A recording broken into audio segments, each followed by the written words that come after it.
Hi, this is War Thunder and World War II Pages of History. In this episode, the history of one of the most legendary yet controversial fighters of World War II. The Japanese Mitsubishi A6M, or as it is better known, the Zero. This aircraft was first conceived in 1937 when the Japanese Imperial Navy announced that it required a new naval fighter with the following characteristics. It has to be as maneuverable as its predecessor, the A6M. It has to have a max speed above 300 miles per hour, or 500 kilometers an hour. It has to have reasonable mission loader time with full tanks, at least 6 hours. And it has to have a takeoff distance below 70 meters. The aircraft would also require powerful cannons. In addition to that, it would have to be able to survive a hard landing on the deck of the carrier without falling apart. Back in 1937, these requirements were not just hard, they were barely achievable. Nevertheless, just 2 years later, the brand new A6M-1 went on to make its maiden flight. The machine satisfied the military in all regards except for the max speed. Later, the propeller was modified and the engine replaced, which solved the problem of max speed, even increasing it above the desired level a bit. Either way, in July 1940, the machine was adopted by the Japanese Navy. It was designated Type 0 carrier fighter, hence its nickname, the Zero. The Zero achieved its first victories over the skies of China, where it clearly dominated over the enemy aircraft. Japanese fighters reported 99 air victories while only losing 2 Zeros, both to flak fire. Then the war moved on to the Pacific, where Japanese fought versus US pilots. The balance was still in Japanese hands. Thanks to the lengthy practice they had before, the pilots of their Rising Sun managed to squeeze every bit out of their new machines and were once again dominating in the skies.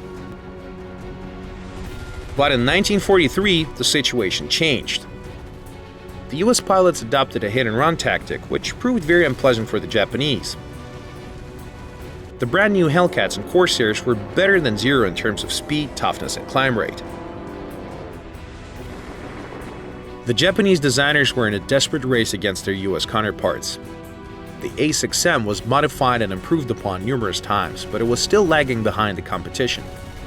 All the while, Japan continued losing experienced pilots, only to replace them with rookies.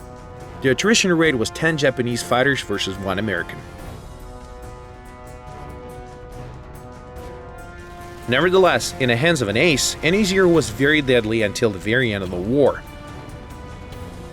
In one particular case, Japanese pilot Saburo Sakai was attacked by 15 enemy Hellcats and suffered no damage in a whole 20 minutes of air combat against them. He then lured the enemy into a friendly AAA fire, all that despite being a one-eyed pilot. The Zero is an aircraft of extremes. Powerful weaponry, but a very humble ammo stock. Amazing maneuverability, but rather low speed. Immense flight range and mission time, but extremely low toughness. While being one of the most powerful fighters in 1940, it became one of the worst in 45, despite all design efforts. We also have to mention another modification of the Zero, the A6M7. You have probably heard of it, maybe under a different name. This modification was designed specifically as a kamikaze plane and was basically a flying bomb. It was fitted with a 250-kilogram bomb, and its pilot was given a last cup of sake before taking off one last time. Finally, we would like to quote the memoirs of one American pilot who inspected one of the latest modifications of the A6M at the end of the war. "I flew over Le Mans in Africa. I saw many different enemy aircraft. I saw Fiats, Messerschmitts, and Focke-Wulfs. But I was only ever afraid of the Zero. Even when flying very high and outside their effective range, I would just imagine a Zero on my 6. That was enough to make my stomach churn. I dreamed about how that fighter was chasing me. I could not turn away or outrun it. It was getting ever closer, becoming larger until it blocked the sky and covered me with its black shadow. Then I would wake up. Then finally I saw one of those fighters just after the war. They loaded it onto a carrier deck and lowered it in a hangar.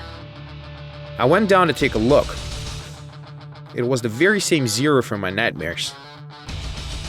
It mockingly smiled with a steely teeth of engine cylinders as if saying, I will get you. I ran out of the hangar. This is it for today. Thank you for watching our history pages. See you around.